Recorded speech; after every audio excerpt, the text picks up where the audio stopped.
Según cifras oficiales, en la gran mayoría de casos de abuso sexual, las víctimas son las mujeres, con una ocurrencia de más del 80%.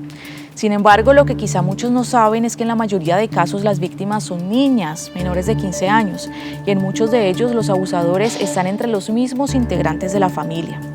Si la familia es supuestamente el lugar seguro de todo niño y niña y toda persona, ¿cómo entender esto? Estas cifras corresponden a los casos denunciados, pero con plena seguridad son muchísimos los que se quedan sin conocerse, precisamente por las dificultades que representa denunciar a un familiar, el que dirán, ¿me van o no me van a creer? ¿Qué pueden hacer las víctimas en un caso como este? ¿A quién acudir si nadie en la familia da crédito a su versión? ¿Cómo acompañar a la víctima si es una menor de edad? Hablemos de esto, porque también puede ser un asunto de familia.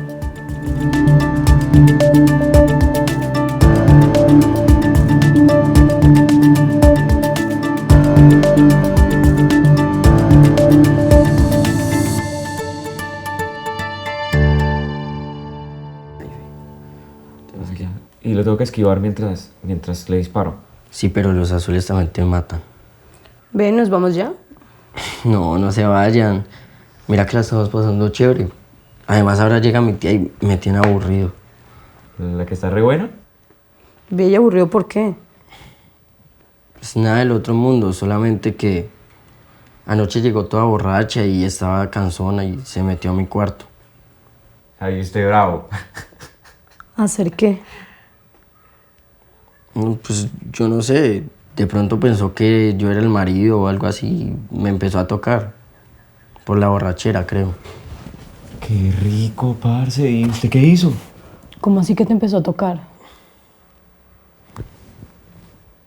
Olvidémoslo, son cosas mías. Eso son bobadas. No, Juan, eso no son bobadas. Que se te metan a la cama no es bobada. Bueno, pero tampoco es para tanto, María. Papi, hágale sin mente. De una. A mí me pasó algo así. Cuando estaba más pequeña. Y pues yo lo vi normal porque era mi padrino. Y me daba mucho cariño, besos, abrazos. Y me consentía mucho. Incluso mis papás me obligaban a tener ese tipo de contacto tan físico con él. Y pues resulta que ese tipo de personas lo único que están haciendo es tantear el terreno para hacerte sentir que está bien lo que está pasando. Y no es así. No, María, no, yo no creo que haya sido algo igual. Esto es muy diferente. Mi tía sencillamente se le cruzaron los cables por el trago y ya. Dejémoslo así. Pues a mí me gustaría que se le cruzaran los cables conmigo. Ay, Andrés. ¿Le dijiste a tu mamá? Sí, yo le dije. Pero pues me respondió que tenía que atender bien a su hermana. Porque pues ella nos ha ayudado mucho. Y pues yo no quiero pelear con nadie y además, como les dije, no pasa nada, ella ya se va en 3 días. Bueno, pero si quieres, te puedes quedar estos 3 días o con Andrés o conmigo, como tú quieras. O yo me quedo con su tía y cambiamos. Ay, Andrés, madure. Este tema del acoso, del abuso sexual, aunque digamos que la mayor parte de víctimas hemos visto y de las mayores denunciantes son mujeres, vemos que también puede ocurrir en hombres y el problema es las familias a veces y la sociedad como ha estigmatizado, tachado o tal vez educado a los hombres para que eso lo vean normal, para que se normalice o para que incluso pues como que recochen y molesten con esto. Pues la verdad, o sea, yo creo que allí se puede observar muchísimo como el patrón cultural y social a lo que se enfrentan los hombres, ¿no? Desde niños. Por ejemplo, algo muy normalizado está que los niños puedan ir a lugares donde puedan tener su primera relación sexual con trabajadoras sexuales y es algo completamente normal. Los pueden llevar hasta los papás. Exactamente, son muchas veces los mismos padres los que los llevan a tener su primera vez, entre comillas. Y muchos de los niños tienen 14, 15, 16 años y las mujeres tienen más de 30 años y realmente estamos hablando de un caso de abuso. Claro. Entonces está tan normalizado el que los hombres tengan que permitir este tipo de comportamientos, que porque la tía le ayudó, que porque es el sustento de la familia. O debería gustarles, por ejemplo. Exactamente, pero realmente ahí estamos hablando de un tema de abuso y es muchísimo más complejo que los hombres puedan hablar con facilidad y puedan denunciar más. O sea, estadísticamente son las mujeres, las niñas, las que sufren muchísimos abusos y se denuncian muchos casos con respecto a niñas abusadas, pero hay un índice alarmante de niños que han sido abusados, pero se denuncia menos. Nadie dice nada. Sí, y yo creería, agregándole a lo que dice la compañera, es, además de normalizado, está naturalizado. La violencia sexual es naturalizada en cualquier espacio, principalmente en los hombres, y entonces la naturalización, cuando ocurre, lleva a que se sientan ridículos, o incluso el otro diga como que tome ventaja sobre eso. Se refuerza la ridiculización, el otro se reprime y dice como no, definitivamente no lo voy a hacer. Entonces sí, yo hablaría más que todo de un asunto naturalizado. La violencia sexual es naturalizada y por eso es tan difícil salir de ahí, enunciarla, denunciarla. Bueno, creo que ahí hay un entramado muy grande. En este caso también se ve lo de la niña, lo de la jovencita que dice, a mí también me pasó algo similar con mi padrino, quizás nunca se lo ha contado a nadie, por ejemplo, nunca se lo ha dicho a nadie, vio la posibilidad allí como de desahogarse de cierta forma, diciéndole al chico como que te entiendo, a mí también me pasó, pero es esa relación tan cercana que hay, por ejemplo, en este caso el padrino, con personas que terminan abusando de estos niños y niñas. Y yo creo que el video nos muestra claramente cómo ocurre la socialización de los estereotipos de género, ¿no? Las mujeres en una sociedad que nos enseña a defendernos siempre de la violencia sexual, la tenemos más presente, entonces somos capaces de decir, vení, no es normal, vení, esto no debe pasar, mientras que a los hombres no, ¿sí? Entonces hay una socialización de cómo a las mujeres se nos enseña, digamos, en ese sistema patriarcal, se nos enseña a vivir con miedo. A los hombres no, por el contrario, digamos, se refuerza este ejercicio de la masculinidad en toda la vivencia de su sexualidad y por lo tanto entonces ella sí prende alertas o le dice, no, mira, no es normal, a mí me pasó, ¿sí? Yo creo que esta sociedad a las mujeres nos enseña a vivir con miedo y hay una desigualdad en cómo vivimos el miedo hombres y mujeres, entonces como vivimos con miedo aprendemos a defendernos, pero los hombres no, porque los hombres no tienen miedo, las mujeres sí. Entonces, por eso creo que allí esos mecanismos de defensa en los hombres se retraen totalmente. Pero me sorprende muchísimo, Beatriz, por ejemplo, tú que eres experta en prevención de abuso infantil, lo que dice ella, y lo repito, el tema del padrino. Y el tema de decir además como que es que mis papás siempre me enseñaron a que tenía que ser así, o sea, tenía que responder esos saludos afectuosos, me tenía que dejar porque digamos es mi padrino y me quiere y lo hace por eso.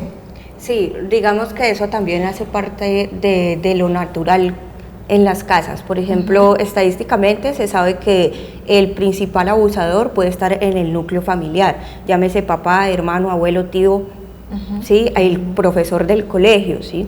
Entonces, algo que es muy naturalizado también en las familias es que cuando los niños están pequeños y llega el tío, o llega el primo, el padrino, entonces vaya, dele un beso, vaya, abrácelo. Entonces siempre estamos como viendo la sociedad que mete presión a los niños y a las niñas para que las muestras de afecto hacia un adulto sean físicas, ¿sí? Claro, y obligatorias. Exactamente, si no soy una grosera o un grosero. Exactamente. Entonces eso también pone muchísimo en peligro a los niños y a las niñas cuando desde pequeños no les estamos enseñando a poner límites a esas principales personas. O sea, si yo tengo una niña y un niño, yo no lo puedo obligar, no la puedo obligar realmente a mostrar afecto físico a otra persona si ella o él se siente completamente incómodo.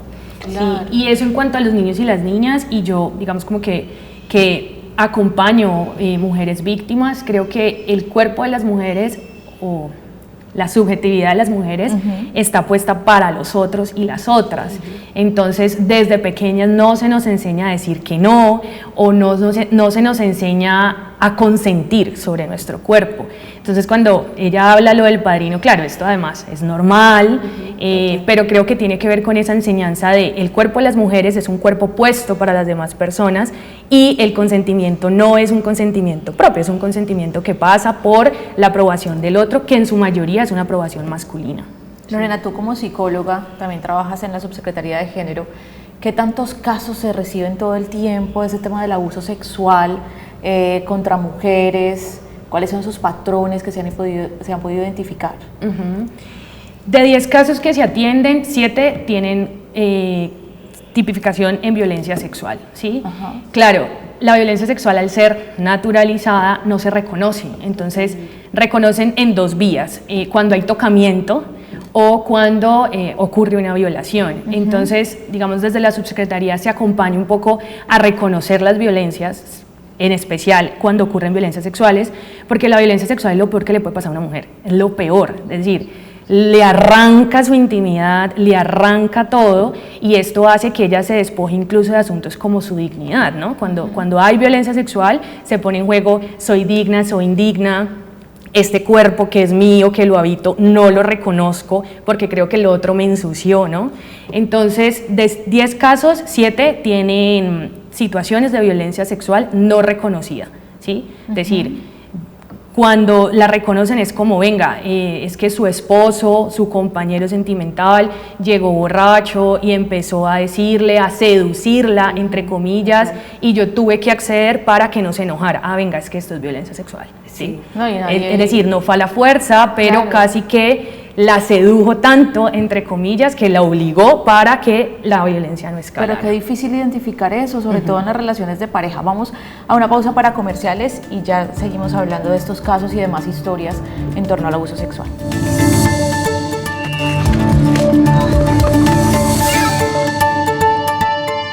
Entonces estábamos hablando como de esos patrones que se han identificado en torno a casos y historias.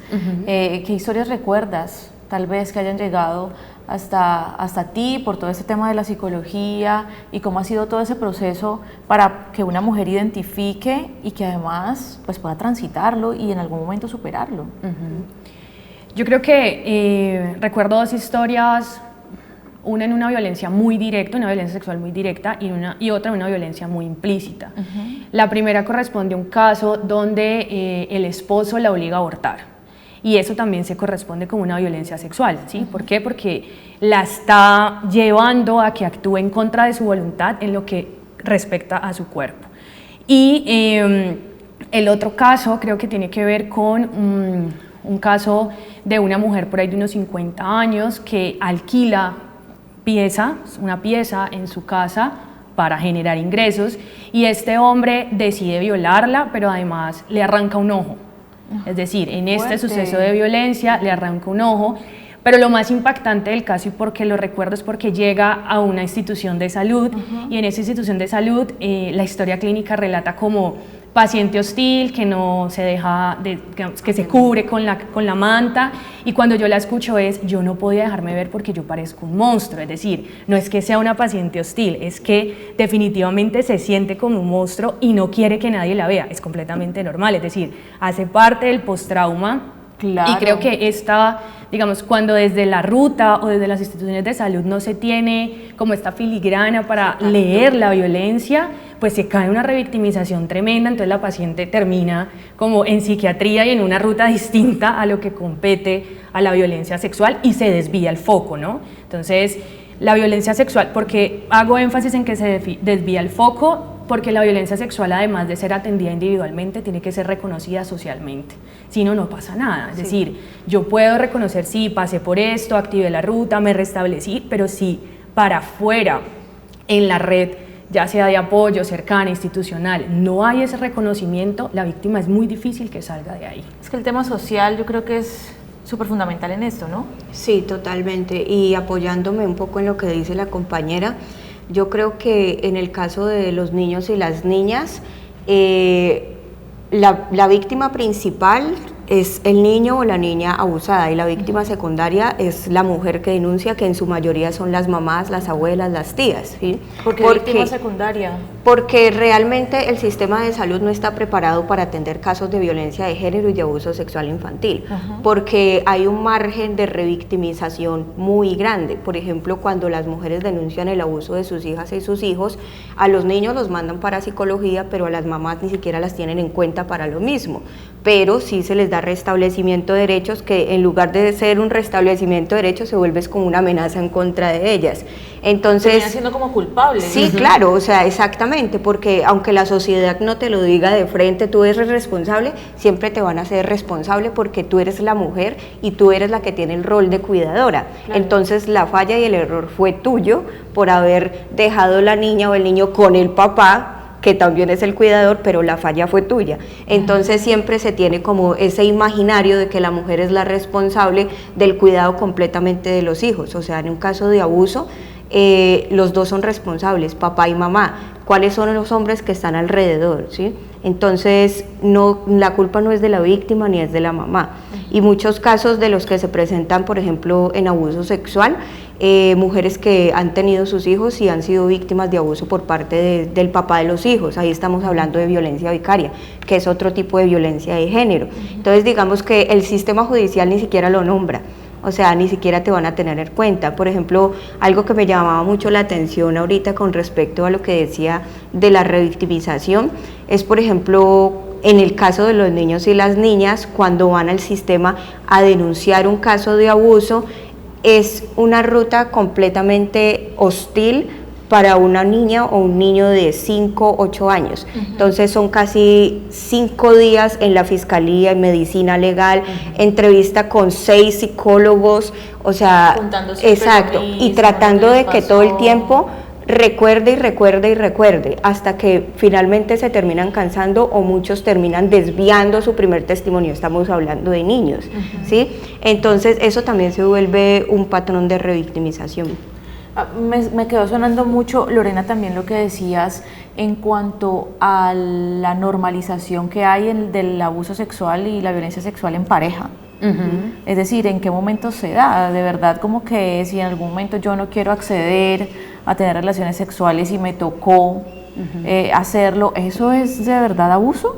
Sin duda, porque que yo tenga una pareja, en la relación de pareja el sexo no es una obligación contractual. El sexo siempre tiene que ser consentido, porque si no es consentido pasa a ser abuso. Entonces, hay muchas personas que entienden que porque tienen su pareja, creen que el sexo, es decir, viene solo, ¿no? Es decir, cuando quiera, y no. Se constituye como un abuso, es el más difícil de reconocer, además porque hay una culpa tremenda, ¿no? Entonces a las mujeres nos enseñan que el cuerpo es para los demás, se refuerza, digamos, desde la religión, desde lo social, desde todo. Entonces yo tengo que estar dispuesta, siempre.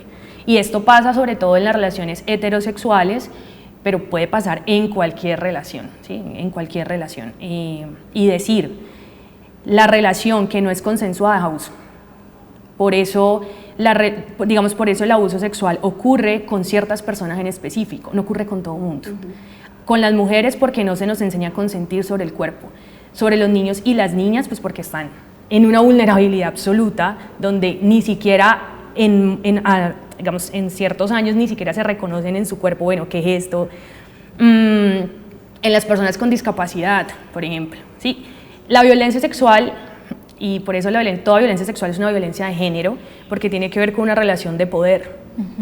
Yo, digamos, el agresor en este caso, la agresora, creo que tengo poder sobre ese otro cuerpo que está indefenso, es decir, que está vulnerable por la organización de nuestro sistema patriarcal, que pone unas personas en primera y en segunda categoría, o por las condiciones físicas, mentales que tenga la persona. Entonces, por eso la violencia sexual ocurre en su mayoría en mujeres, en niños y niñas, en personas con discapacidad o en adultos mayores, o incluso en animales se está viendo ahora. ¿Listo? Entonces, creo que eso es importante tenerlo en cuenta. Toda violencia sexual es una violencia de género, porque tiene que ver con una relación de poder. ¿Y será que sí me reciben una denuncia de esas? Es decir, si yo llego y denuncio, es que mi esposo o el hombre con el que vivo abusó de mí porque es que yo no quería tener relaciones y él dijo que sí tenía que ser así, ¿eso sí me lo reciben como denuncia? Digamos, como en teoría lo tienen que recibir. Deberían. En la práctica funciona distinto, es decir, hay muchas barreras, pero además de las barreras hay todo un sistema y hay toda una ruta que no está preparada para atender violencia sexual. ¿Por qué? Porque la culpa siempre es de las víctimas. Como las mujeres nos enseñan a defendernos y cuando ocurre la violencia sexual usted no se defendió, esa es su culpa. Entonces, en teoría, la ruta debe sí o sí recibir la denuncia, ¿Qué pasa? Que hay que armarse, digamos, jurídicamente para comprobar que fue un abuso sexual, lastimosamente. Pero también creo que es importante sacar el foco de que salir de la violencia sexual solamente es por la vía de la denuncia, porque eso deja una carga, y lo digo principalmente en el caso de las mujeres, pues que es ahí donde me enfoco, porque eso deja una carga que la mujer que no denuncia no sale de la situación de victimización. Y eso debe irse transformando, ¿no? Las mujeres denuncian cuando pueden, no cuando quieren. ¿Sí? Y cuando pueden, en términos de pueden afrontar un proceso de revictimización, pueden afrontar el proceso de vergüenza, ¿sí? Porque toda víctima de violencia sexual tiene vergüenza, y puede afrontar el proceso que le va a implicar la ruta, ¿sí? Entonces allí es muy importante tener en cuenta eso. ¿Lo deben recibir? Sí. ¿Se va a enfrentar a barreras? También, pero no es imposible, ¿sí? Vamos a conocer una historia con Manuela y su podcast y ya regresamos de una pausa comercial.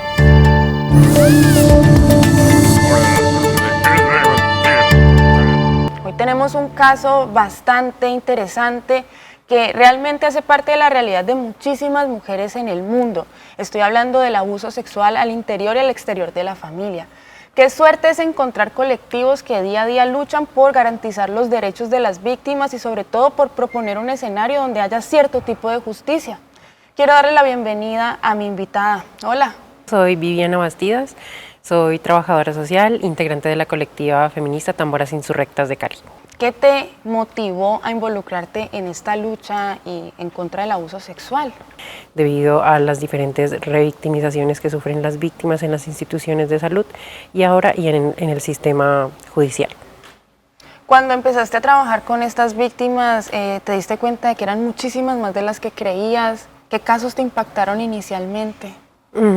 Las que más impactan son las de los menores de edad, ¿no?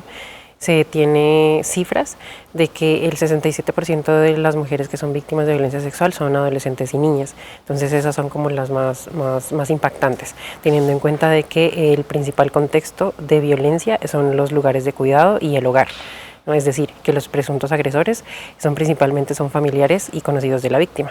Entonces eso es lo que más impacta porque hay que hacer una intervención. ¿Cómo es la realidad de una mujer que ha pasado por un abuso sexual? Es bastante compleja, ¿no? Porque las víctimas de violencia sexual, por ejemplo, que son víctimas en su casa, nunca se imaginaron que una persona tan cercana, con el que tenían una relación de confianza, de responsabilidad, ¿sí? Iba a agredirlas de esa manera. Y eso produce un impacto no solamente en la víctima, sino también a nivel familiar, ¿no? Porque la familia se debe reorganizar a partir de eso para evitar reincidencia de la violencia. ¿Podríamos decir que tenemos una cultura misógina? Sí, es una cultura que se alimenta constantemente y paulatinamente, ¿no? Por ejemplo, en la institucionalidad, cuando revictimizamos a una usuaria, a una víctima, al preguntarle, por ejemplo, ¿usted qué hacía en ese lugar? ¿O cómo estaba vestida? ¿Usted por qué no pidió ayuda? Y la víctima pasa a ser la culpable prácticamente de la situación de violencia. Desde ahí podemos hablar que estamos en una cultura misógina, ¿no? Porque además de que la víctima ha tenido que sufrir este evento tan traumático, la sociedad en general sigue revictimizándola. ¿Te has sentido de pronto en riesgo por empoderar estas luchas? En el trabajo a veces me ha tocado llegar vestida con uniforme y salir vestida con ropa normal para evitar alguna situación con algunos presuntos agresores que buscan, ¿no?, a las personas que intervienen con estas personas. En la colectiva lo mismo.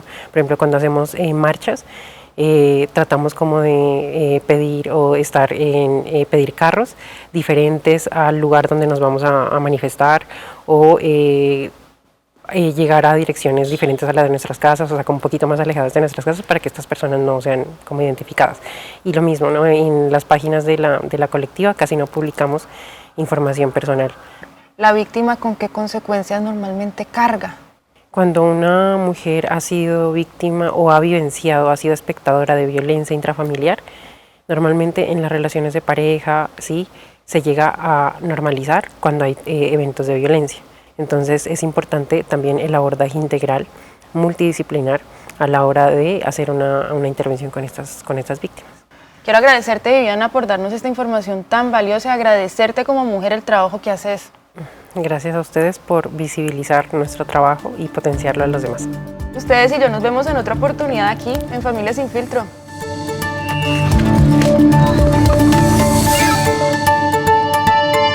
Beatriz, tú tienes una fundación para la prevención del abuso sexual infantil y para trabajar todo este tipo de casos. ¿Cuáles te llegan a la fundación? ¿Qué has conocido? ¿Qué historias? Pues llegan muchos casos, pero por ejemplo, algo que pasa muchísimo después de las denuncias de abuso sexual infantil o mujeres que están buscando una ruta rápido para entender todo lo que está pasando, porque pues es como muy sorpresivo todo. Entonces, por ejemplo, algo que se presenta mucho es que las mujeres llaman, preguntan sobre la ruta, cómo llevar al niño al hospital, a la niña al hospital, y desaparecen, o sea, no vuelven a aparecer, no hablan del tema. Muchas mujeres se van del país, ¿sí? Muchas mujeres cambian de barrio, de teléfono, o sea, tú no vuelves a contactarlas de ninguna manera. Eso se presenta muchísimo por el tema de la culpa y el tema del señalamiento social. Entonces muchas mujeres también llegan como principalmente queriendo hablar por qué me pasó, necesito poder entender y que alguien me diga que esto no fue mi culpa. A mí me preocupa mucho el tema, digamos, de los niños y las niñas, sobre todo en edades muy tempranas, bueno, en general, pero en edades muy tempranas cuando ellos no saben identificar si están siendo víctimas o no de abuso, ni siquiera saben qué es abuso sexual. Y si no lo dicen y si no lo denuncian, muchas veces uno también pasa inadvertidas cosas o no se entera hasta que ellos no lo hablan en algún momento, de alguna forma. ¿Hay alguna manera de identificar esos patrones de conducta cuando un niño o una niña están siendo víctimas de abuso? Sí, claro. O sea, yo creería que lastimosamente no vamos a poder erradicar el abuso porque es algo terrible en todo el mundo y en muchísimos países está completamente normalizado el abuso de diferentes maneras, el matrimonio infantil, y bueno. Por ejemplo, las maneras de identificarlo, yo creería que lo primero que hay que tener en cuenta es la educación sexual y temprana que le podemos dar a los niños y a las niñas. Y los principales, yo creería que síntomas, señales de poder identificar un abuso es tener en cuenta cuando los niños no se sienten cómodos en un lugar o cerca de una persona, ¿sí? Por allí puedes empezar, pero tenés que aprender a ser realmente... Sí, como que no quiero ir, no, mamá, exacto. no quiero ir allá, y no ser quiero ir a tal consciente casa. de cómo tú como adulto, como adulta, recibes la información que te está dando, ¿sí? Porque entonces si vas a empezar a minimizar lo que te está diciendo, a invalidar sus palabras. No, uno tiende a lo primero es a regañarlo. Exacto. Tienes que ir porque yo voy a ir y no me vas a acompañar. Exactamente. Entonces ya el niño o la niña va a empezar a mirar una barrera, bueno, lo que estoy tratando de decir no es importante. Entonces se empieza a alargar muchísimo más el ciclo de abuso. Claro. Pero lo principal es tener en cuenta las palabras del niño, escucharlo atentamente sin presionar. Por ejemplo, algo que pasa mucho con los niños pequeños es que ellos empiezan a actuar y a reflejar las mismas acciones que han vivido. Entonces, por ejemplo, si el niño va a la casa del papá, a la casa del abuelo, y de repente la niña o el niño empieza a querer darte besos en la boca, ¿sí? O empieza a hablar de su lengua, o empieza a tener un lenguaje que para su edad y en tu casa no se ha escuchado. ¿De dónde vino el lenguaje? ¿Sí? Entonces yo creería que esos pueden ser como unas principales señales de alerta. ¿Cómo hacer para identificar que puede ser un potencial abusador? Voy a dar digamos como que en esto yo soy bien determinante, y es que el sistema como está diseñado para que todas las mujeres seamos potenciales víctimas y todos los hombres sean potenciales violadores, ¿sí? Y digo que es determinante porque esto es chocante, es decir, como no, yo nunca haría eso, venga. No me voy a meter con ningún hombre, Exacto. diría yo en este momento, porque yo digo, exacto. Pues si todos pueden serlo. Exacto. Entonces, digamos, este es un principio de realidad. Yo puedo ser potencial víctima, porque el abusador o los abusadores pueden estar en cualquier parte. Pero yo sí creo que hay algo muy importante identificar, y es cuando yo a alguien le digo que no y esa persona insiste, ese es un potencial abusador. Cuando hay un hombre que, digamos, se alcoholiza y llega a estrujarme o llega a querer cogerme duro, a querer darme besos fuertes, ahí puede haber un potencial abusador. Pero de entrada, y creo que cuando yo atiendo víctimas de violencia sexual les digo eso, todas las mujeres somos potenciales víctimas, por lo tanto la exposición al abuso está siempre presente, nunca podemos bajar la guardia, por eso siempre vivimos con miedo. ¿Listo? Pero pues es muy difícil. Es muy difícil, además porque está uno siempre como tener que estar pensando en que se tiene que defender, sí, y no poder transitar libremente. Pero por ejemplo yo les hago una las pregunta, calles. si tú le preguntas a cualquier mujer, ¿a qué le tiene miedo usted? Le va a decir a dos cosas, a que me violen o a quedarme sola. ¿Y esto de qué depende? De las relaciones que construyo con, digamos, en su mayoría relaciones heterosexuales con los hombres, ¿sí? El miedo a que me violen lo tengo desde pequeña. Exacto. Desde pequeña. Y el miedo a quedarme sola también me lo inculcan desde pequeña. Usted no se puede quedar sola.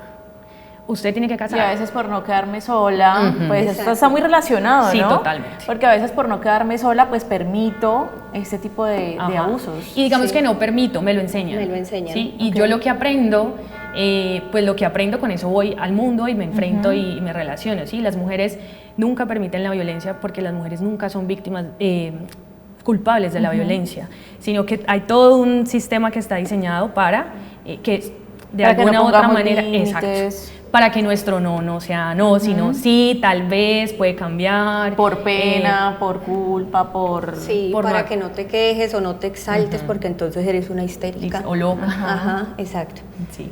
Entonces, digamos que en conclusión, como esta parte, para poder hablar como el tema del potencial víctima, potenciales abusadores, no siempre los hombres, es que esa perspectiva me suena un poquito como Sí, extrema, tajante, claro. como tajante y exagerada de cierta forma, porque si decimos siempre es que cualquier hombre es un potencial abusador. Claro, no siempre, pero siempre son los hombres. ¿Sí? Sí, Es decir, de cierta no forma. siempre, no todos, pero siempre son.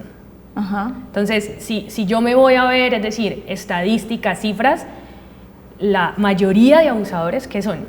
Hombres. Sí, sí, hombres. Y esto, es decir, esto no es un ataque contra los hombres, es un poco para cuestionarse esa masculinidad que es hegemónica, es decir, que viene con un asunto de yo soy hombre y yo puedo hacer lo que yo quiera, ¿no? Yo soy hombre y yo dispongo de lo que yo quiera, es un poco para cuestionar esa masculinidad y decir, venga, sí, es que no todos son, pero siempre son. Pero entonces, ¿cómo hacemos para las relaciones? No, yo creo que en las relaciones lo primero que hay que preguntarse, decir, y esto se lo digo a las mujeres muy frecuente, es ¿cómo se ve ese hombre cuando se enoja? Usted cuando un hombre se enoja conoce al hombre. Y no es un ataque, repito, porque lo toman como un ataque. Si se sienten atacados, y digamos como cuando yo doy talleres de masculinidad, si usted se siente atacado, algo tiene que cuestionarse. Sí, totalmente. Porque al que no le cae el guante, no se lo chanta. ¿Sí? Entonces es un poco como, lo primero es, mujeres, ¿cómo es ese hombre cuando se enoja? Usted puede hablar, usted puede decirle que no, usted puede irse tranquila, o usted por el contrario se atormenta, no duerme, no descansa, eso. Lo segundo, cuando ese hombre está alcoholizado, ¿cómo se pone? Lo tercero, cuando ese hombre no tiene dinero. ¿Sí? Es que todo esto tiene que ver con esas relaciones de poder. Por eso yo digo que la violencia sexual no tiene nada de sexual, tiene todo de poder. Sí, es una relación de poder que se establece y disminuye el cuerpo de los otros y acaba con la intimidad de las personas. Cuando el tema de abuso sexual es, por ejemplo, dentro de la familia, por ejemplo, no hablemos solamente de relaciones de pareja, sino dentro de la familia, que normalmente es lo que sucede sobre todo con niños y niñas, ¿cómo identificar a un posible familiar abusador? Si son personas de tanta confianza, de tanto cariño, de tanto aprecio, es decir, volviendo al video del comienzo, yo no voy a pensar que la persona que yo escogí como padrino de mi hija, sí, va a ser un abusador, porque digamos es mi amigo, es mi hermano, tiene una relación muy cercana, es mi primo. ¿Cómo hacer para identificar a esos familiares? Pues realmente yo creo que es complejo poder decir cómo podemos identificar como que un no hay un abusador, patrón porque es que específico un abusador que no es un monstruo, es un hombre común y corriente, ¿sí? Ajá. Es una persona común y corriente. Entonces, o sea, es muy difícil, por ejemplo, en el caso de los niños, cuando tú crees que están en un entorno seguro porque es el papá o porque es el familiar más cercano, el hermano y el tío. es bastante complejo, ¿sí? Pero yo creería que allí también entra muchísimo lo que decía la compañera con respecto a cómo son las actitudes de ese hombre, ¿sí? En otros aspectos de su vida que puedan prender mis alarmas para yo decir y prestar atención, bueno, ¿será que de verdad está segura, está seguro aquí? ¿Sí? Entonces yo creería que lo mismo, o sea, cómo se comportan con sus parejas, cómo se comportan con su mamá, ¿sí? Cómo se comportan con su compañera, sí, con los animales, cuál es el tipo de jalón que le meten a los animales, cómo los tratan. ¿Sí? Yo creería que hay muchísimas maneras de poder prender ese cuidado y esa identificación de ellos. Es muy difícil decir quién es y quién no es, ¿sí? Pero sí, por eso generalizar se vuelve tan peligroso. Exacto, también, ¿no? Y también hay que tener en cuenta de que nosotros vivimos en una sociedad donde, bueno, volvemos al principio, las mujeres somos cuidadoras y los hombres son los que proveen, los hombres son los fuertes, los hombres son los que no lloran, los hombres son los que tienen toda esa potestad, esa fuerza en la casa.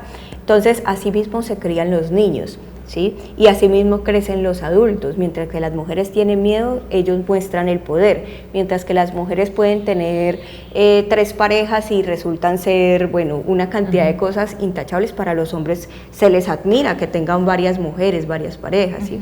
Entonces, digamos que eso también puede enseñarle a los hombres que tienen ese poder sobre el cuerpo de las mujeres, de las niñas y los niños. Vamos a ver qué piensan los jóvenes sobre este tema en Futuros Asuntos y ya regresamos.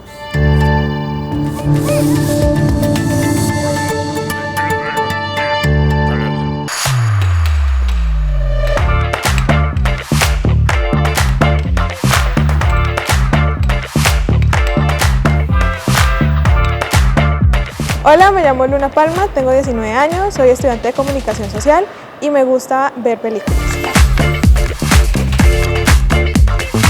Hola, yo soy Natalia Aguilar, tengo 22 años, estoy estudiando comunicación social y me gusta mucho hacer fotos. Soy Juan Diego Marroquín, tengo 20 años, estudio comunicación social y me gusta el mundo audiovisual. Les voy a poner un caso hipotético a mis invitados para que empecemos a investigar, a hablar y a dar nuestra opinión sobre si es posible o no reparar esa relación. Digamos que el abusador está dentro de nuestra familia, es un primo, es un tío, es un abuelo, incluso nuestro padre. Y en algún momento tenemos este horrible hecho de abuso sexual. ¿Ustedes creen que esa relación se puede reparar? ¿Y qué herramientas creen que son útiles tener en cuenta para empezar a curar un poco esas heridas? Eso no se va a olvidar y yo creo que ahí este caso yo creo que puede aplicar lo de la frase de perdono, pero no olvido, porque a la larga yo siento que es agotador también para las víctimas como todo el tiempo estar odiando, pensando en ese hecho. Entonces lo más sencillo o aliviador pues sería como perdonar, pero obviamente es algo que uno no va a olvidar y que ya queda como la marca en nuestro ser. Uno no llega a perdonar eso nunca, o sea, de verdad, por más de que pase el tiempo, pues la persona siempre va a tener eso en la cabeza, y en este caso más si es un familiar, o sea, como que lo van a seguir viendo en las reuniones familiares o en la casa. ¿Crees que la denuncia legal es importante? Pienso que la denuncia legal sí es importante, pero si uno está en la posición de la familia, creo que también sería difícil tomar esa decisión, porque finalmente es a tu familiar al que vas a estar en contra. Siento yo que es un poquito más complejo estando aquí en Colombia, porque pues pasa muchas veces que como que a esas denuncias no les prestan tanta atención. Entonces yo pienso que es de verdad muy importante como el apoyo de la familia a la víctima en este tipo de abusos. Y más pues como históricamente hemos visto en Colombia, ¿no? Donde los procesos son largos, donde a veces no son efectivos, donde no se llega finalmente a un proceso efectivo, ¿no? ¿Por qué nos cuesta tanto denunciar? Porque normalmente lo primero que vemos es que juzgan a la víctima, como bueno, ¿por qué estabas vestida así? ¿Por qué estabas sola con él? Cuando realmente lo que se debe hacer es llegar al abusador. Normalmente estas entidades legales yo siento que lo que hacen es como revictimizar a las víctimas por ejemplo, con eso que dices, que tienen que escribir todo lo sucedido, y obviamente es un evento súper traumático que no es fácil recordar, y que las estén obligando a estas personas a recordar y a tener que escribirlo, es algo que yo supongo que nadie quiere pasar, y menos, o sea, nadie quiere revivir un abuso y algo tan traumático. ¿Cuáles son las heridas que se les ocurre que pueden quedar después de un abuso sexual intrafamiliar? Depresión, atentar contra su propia vida, desconfianza, ya ni mi propia familia puedo confiar, primero porque alguien de mi familia me abusó y luego porque nadie de mi familia me cree. ¿Ustedes creen que el abusador está enfermo? Desde mi creencia, no solamente enferma mental, sino también enfermo del alma, del espíritu. En estudio tienen más información del tema de abuso sexual en familia. Nos vemos en una próxima oportunidad aquí en Futuros Asuntos.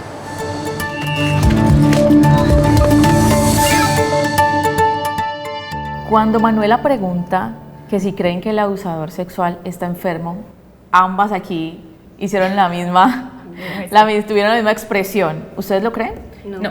¿Por qué?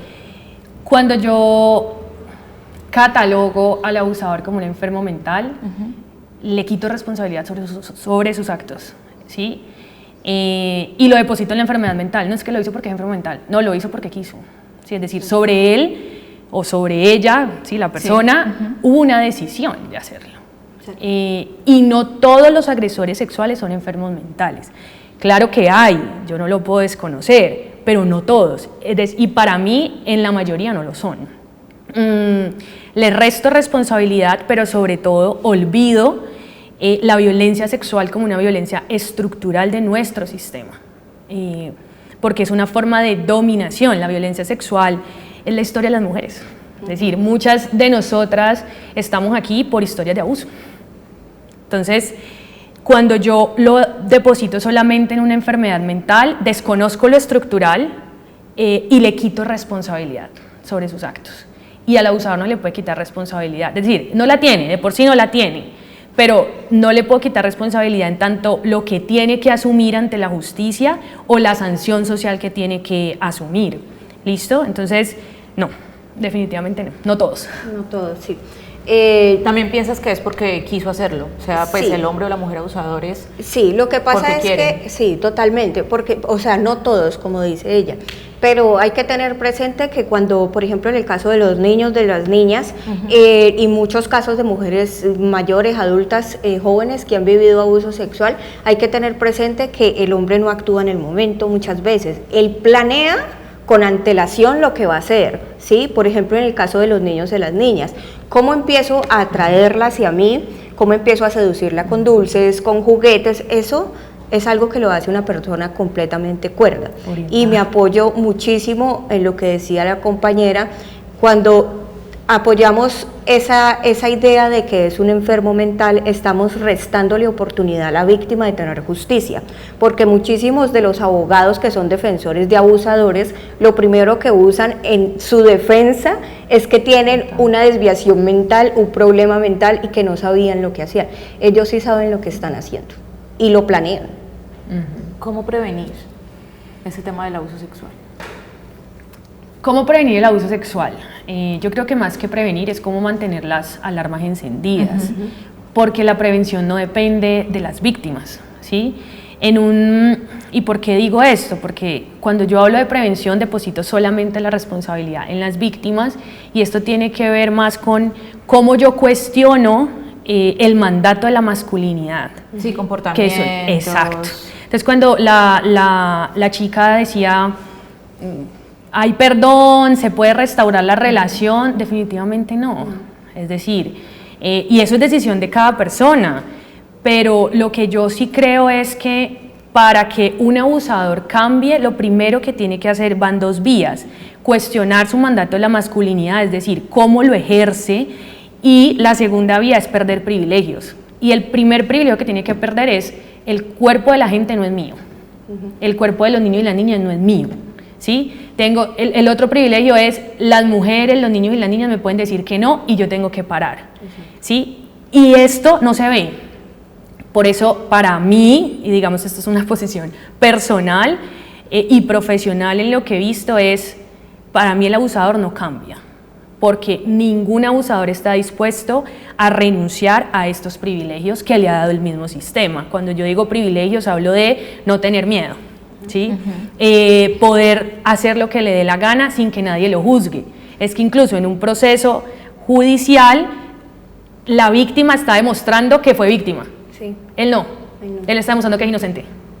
¿Sí? Entonces ahí es cuando uno se da cuenta que el mundo está al revés, en tanto hay un sistema que solamente beneficia a ciertas personas y deja por debajo de todas las categorías a las víctimas de violencia sexual. Ese sistema y esa ruta de atención, digamos, ya lo habíamos abordado un poco, falla, y falla mucho, muchísimo, pero de todas maneras es importante que se pueda denunciar, que las mujeres denuncien, cómo acceder a esa ruta, cómo finalmente poder hacerlo. Primero, educar en la ruta, ¿sí? Primero educar en la ruta, que las niñas y los niños y las mujeres tengan presentes de que hay una ruta y que tienen unos derechos, no solamente unas obligaciones sociales, sino que puedan entender que hay unas rutas y que tienen todo el derecho a acceder a ella, que la ruta también tenga personal completamente informado y capacitado para atender todo esto, que eso ha sido un dilema y una lucha social de las mujeres. Pero yo creería que informar todo el tiempo y hablar de esto en los colegios, hablarlo en la casa, y que no quede algo solamente como por debajo de la alfombra. Por ejemplo, yo me voy a referir un poco al video que vimos ahorita, en los dos temas principales que hablaron con respecto al perdón y a esa reconexión con tu abusador. Yo creería que una de las maneras también de prevenir es dejar de enseñarle a los niños y a las niñas que este tipo de cosas requieren, o sea, es prácticamente mi obligación perdonar al otro, ¿sí? Perdonar al otro, porque el perdón se volvió prácticamente una manipulación, ¿sí? Para que yo me sienta en la culpa constante de que si no perdono no puedo sanar. Yo creería que hay que enseñarle a los niños y a las niñas, y hay que explicarle a las mujeres y que tengan presente de que no tienen la culpa. El primer perdón que hay que recibir es el de nosotras mismas, y soltar esa responsabilidad que solamente le compete al que cometió el delito, ¿sí? Y otra cosa que me llamó muchísimo la atención en el video fue la respuesta del chico con respecto a la denuncia y la familia, ¿sí? Esto sirve muchísimo de escudo para que las mujeres, los niños y las niñas no denuncien, ¿sí? Porque entonces es mi familiar y qué va a decir la gente, o por ejemplo en un caso de violencia de género, entonces no lo puedes dejar porque es el papá de tus hijos, entonces tienes que quedarte constantemente viviendo un ciclo de violencia porque es un familiar. Eso también sería una manera de prevenir completamente, ¿sí? De estar atentos, y es enseñarle a los niños y a las niñas y a las personas en general que muchos de los lazos sociales se pueden romper, y no importa si son familiares, ¿sí? Tú no tienes por qué cargar con la culpa y la responsabilidad de lo que hizo la otra persona. Si es un delito de abuso sexual, tiene que hacerse responsable, ¿sí? Tiene que hacerse responsable, y como sociedad debemos aprender realmente a quitar ese peso de culpa de encima de los hombros de las mujeres y de los niños, de decir por qué estabas allí, por qué te vististe así, por qué aceptaste, pero entonces es porque querías, por qué te quedaste hablando con él. Eso no es mi culpa, fue responsabilidad de él. Y quedo con una premisa muy importante, y es: a los niños, a las niñas, a las mujeres, a las víctimas hay que creerles, no hay que juzgar, siempre hay que cuestionar al posible o presunto agresor, y digamos que de cierta forma hay que mantener siempre alertas en todo momento para poder lograr identificar estos patrones, prevenir o actuar de cierta forma, o actuar cuando esto ocurre. Gracias por estar en Asunto de Familia. Gracias por la invitación.